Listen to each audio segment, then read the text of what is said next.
दोस्तों, तिरुवनंतपुरम में भारी बारिश के बाद भारत और नीदरलैंड के बीच खेले गए आईसीसी वनडे वर्ल्ड कप 2023 के वार्म अप मुकाबले के 20-20 ओवर के मैच में भारतीय बल्लेबाजों के पूरी तरह से फ्लॉप साबित होने के बाद अंतिम के ओवरों में दिखा सर जडेजा और सूर्य कुमार यादव का जलवा, जहां पर दोस्तों आतिशी बल्लेबाजी करते हुए नामुमकिन को मुमकिन करते हुए नीदरलैंड के गेंदबाजों का जम के काटा चालान और लगभग हार चुके मुकाबले में चौके छक्कों की झड़ी के साथ पलट के रख दिया पूरा हारा हुआ मैच। दोस्तों, इस वीडियो में हम आपको हाल ही में भारत और नीदरलैंड के बीच खेले गए 20-20 ओवर के वार्म अप मुकाबले की पूरी रोमांचक हाईलाइट आपको बताने वाले हैं। 2023 के वार्म अप मुकाबले में क्रिकेट इतिहास की दो दिग्गज टीमें भारत और नीदरलैंड की टीमें एक दूसरे के आमने सामने तिरुवनंतपुरम के ग्रीनफील्ड क्रिकेट स्टेडियम में खड़ी थी, जहां पर तेज बारिश की वजह से यह मुकाबला 20-20 ओवरों का खेला जाता है। जहां पर दोस्तों नीदरलैंड की कप्तानी एक बार फिर से स्कॉट एडवर्ड के कंधों पर सौंपी गई थी। तो भाई दोस्तों, टीम इंडिया के लिए रोहित शर्मा कप्तानी करते हुए देखे गए थे। दोस्तों, इसके बाद मुकाबले में टॉस किया जाता है, सिक्का उछाला जाता है और सीधा टीम इंडिया के कप्तान रोहित शर्मा के पक्ष में जाकर सिक्का गिरता है,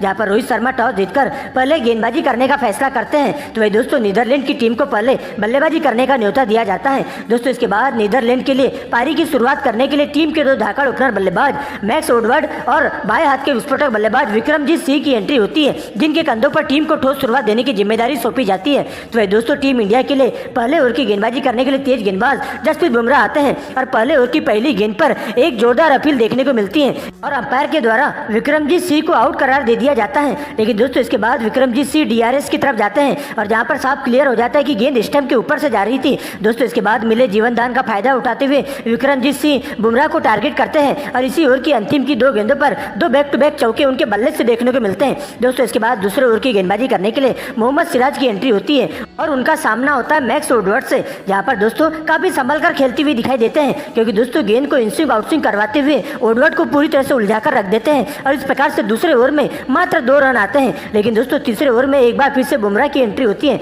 जहां पर दोस्तों वुडवर्ड के द्वारा आतिशी बल्लेबाजी की जाती है और इसी ओवर में 2 छक्के और 2 चौके लगाते हुए 20 रन कूट दिए जाते हैं। दोस्तों, इसके बाद तो दोनों बल्लेबाज लगातार अंतराल में चौके छक्कों की झड़ी लगाते हुए टीम के स्कोर को आगे बढ़ाने का काम करते जाते हैं और अच्छी गेंदों को छोड़ते हुए खराब गेंद पर बड़ा हिट मारते हुए गेंद को सीधा सीमा रेखा के बाहर दर्शक दीर्घा में पहुंचाने का काम करते जाते हैं और देखते ही देखते सिंगल डबल के साथ टीम के स्कोर को 6 ओवर की समाप्ति पर पूरे 36 रनों के पार पहुंचा देते हैं। लेकिन 7वें ओवर में हार्दिक पांड्या को टारगेट करते हुए दोनों बल्लेबाजों के द्वारा 2 छक्के 2 चौके और 2 सिंगल के साथ 24 रन कूट दिए जाते हैं और इसके बाद दोस्तों 8वें ओवर की गेंदबाजी करने के लिए चाइनामैन कुलदीप यादव की एंट्री होती है, जहां पर दोस्तों विक्रमजीत सिंह का बल्ला जम के गरजता है और आतिशी बल्लेबाजी करते हुए 2 छक्के और 2 चौकों के साथ 20 रन कूट देते हैं। वही 90वें ओवर में वुडवर्ड के बल्ले से 4 लगातार चौके देखने को मिलते हैं और 25 गेंदों में उनका 50 पूरा हो जाता है। 10वें ओवर में इस पार्टनरशिप को तोड़ने के लिए एक बार फिर से मोहम्मद सिराज की एंट्री होती है, जहां पर दोस्तों टीम इंडिया के लिए खतरा साबित हो रहे विक्रमजीत सिंह को 42 रनों के निजी स्कोर पर विराट कोहली के हाथों कैच आउट करवा के पवेलियन का रास्ता दिखा दिया जाता है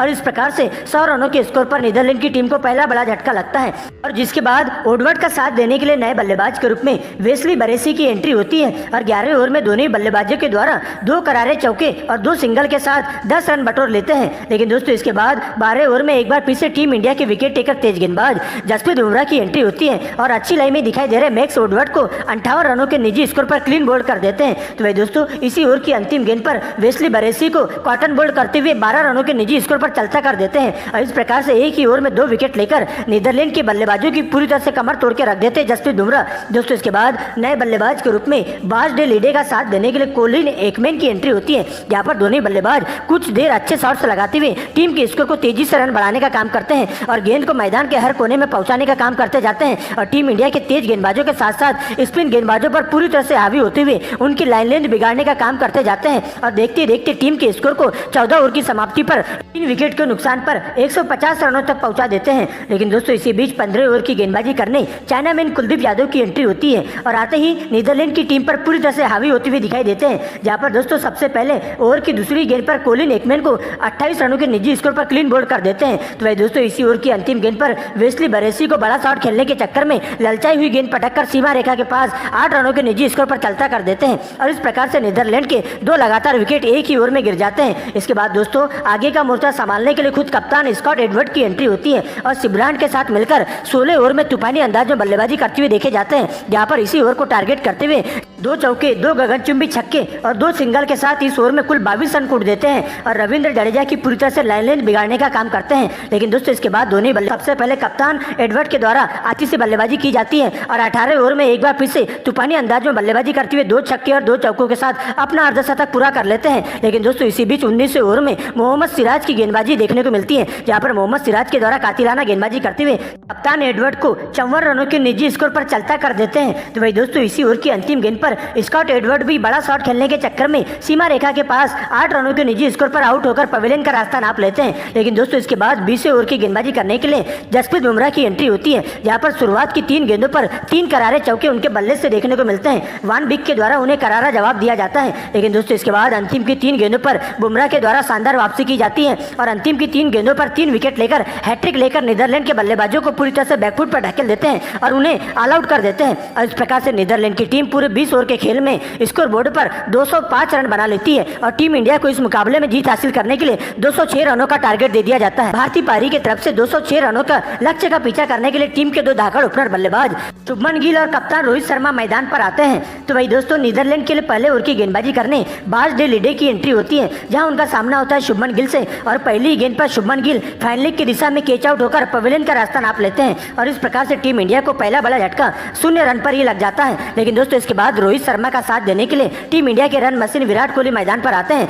जहां पर विराट के बल्ले से इसी ओवर की अंतिम 3 गेंदों पर 3 करारे चौके देखते हुए 12 रन कूट देते हैं। लेकिन दोस्तों दूसरे ओवर में एक बार फिर से रोहित शर्मा का बल्ला जम के गरजता है और वान डेर को टारगेट करते हुए इसी ओवर में 2 छक्के और 2 चौकों की मदद से 20 रन कूट देते हैं। तो भाई दोस्तों इसके बाद तो तीसरे ओवर में दोनों ही बल्लेबाजों के द्वारा 5वें गेंद में बल्लेबाजी की जाती है, जहां पर अच्छी गेंदों को छोड़ते हुए खराब गेंदों पर बड़ा शॉट मारना चालू कर देते हैं और नीदरलैंड के तेज गेंदबाजों पर पूरी तरह से हावी होते हुए उनकी लाइन लेंथ बिगाड़ने का काम करते हैं। यहाँ दोनों ही बल्लेबाज एक साफ माइंडसेट के साथ बल्लेबाजी करते हुए चले जाते हैं और गेंद को मैदान के हर कोने में पहुंचाते हुए टीम के लिए ज्यादा से ज्यादा रन जोड़ने का काम करते जाते हैं। देखते ही देखते दोनों बल्लेबाजों के बीच में 6 ओवर में ही 50 रनों की अटूट साझेदारी पूरी हो जाती है और टीम इंडिया का स्कोर 1 विकेट के नुकसान पर 66 रनों के पार पहुंच जाता है। लेकिन दोस्तों इसी बीच 7वें ओवर में एक बार फिर से विराट कोहली के द्वारा आतिशी बल्लेबाजी की जाती है और नीदरलैंड के तेज गेंदबाजों पर पूरी तरह से हावी होते हुए 7वें ओवर में तूफानी अंदाज में बल्लेबाजी करते हुए 20 रन कूट देते हैं। तो दोस्तों 8वें ओवर में रोहित शर्मा का भी बल्ला तूफानी अंदाज में गरजता है और इसी ओवर में 3 करारे चौके उनके बल्ले से देखने को मिलते हैं और इसी अंदाज में बल्लेबाजी करते हुए देखते देखते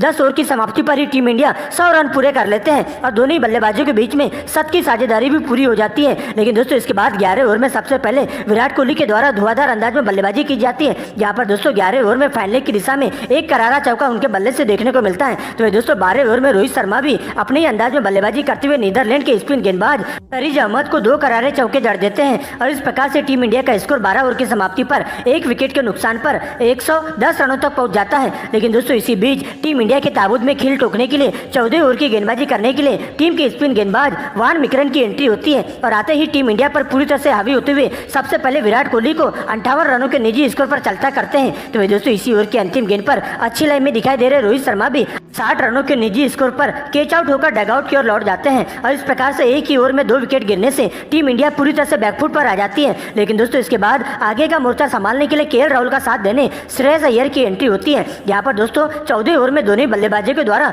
2 चौके और 2 छक्कों के साथ 20 रन कूट दिए जाते हैं। लेकिन दोस्तों इसी बीच 15वें ओवर में एक बार फिर से श्रेयस अय्यर 12 रनों के निजी स्कोर पर कैच आउट होकर पवेलियन का रास्ता नाप लेते हैं। तो भाई दोस्तों इसी ओवर की अंतिम गेंद पर केएल राहुल भी बड़ा शॉट खेलने के चक्कर में पॉइंट की दिशा में कैच आउट होकर 20 रनों के निजी स्कोर पर चलता कर देते हैं और लगातार अंतराल में 4 विकेट गिरने से टीम इंडिया पूरी तरह से मुश्किल में आ जाती है। जिसके बाद दोस्तों सूर्य कुमार यादव का साथ देने के लिए रविंद्र जडेजा की एंट्री होती है और अंतिम के 5 ओवरों में टीम इंडिया को इस मुकाबले में जीत हासिल करने के लिए अभी भी 60 रनों की दरकार होती है, जहां पर दोस्तों सबसे पहले 16वें ओवर में सूर्या का बल्ला जम के गरजता है और आतिशी बल्लेबाजी करते हुए तूफानी अंदाज में 4 चौके उनके बल्ले से देखने को मिलते हैं। तो वे दोस्तों 18वें ओवर में रविंद्र जडेजा भी 3 करारे चौके जड़ते हुए टीम इंडिया को जीत के काफी करीब पहुंचा देते हैं। लेकिन दोस्तों अभी भी टीम इंडिया को अंतिम की 12 गेंदों में इस मुकाबले में जीत हासिल करने के लिए पूरे 30 रनों की दरकार होती है, जहां 19वें ओवर में सूर्या का विकराल रूप देखने को मिलता है और बाज डे लिडे को टारगेट करते हुए इसी ओवर में 14 रन कूट देते हैं, जहां पर दोस्तों शुरुआत की 2 गेंदों में 2 चौके और अंतिम गेंद पर 1 छक्का लगाते हुए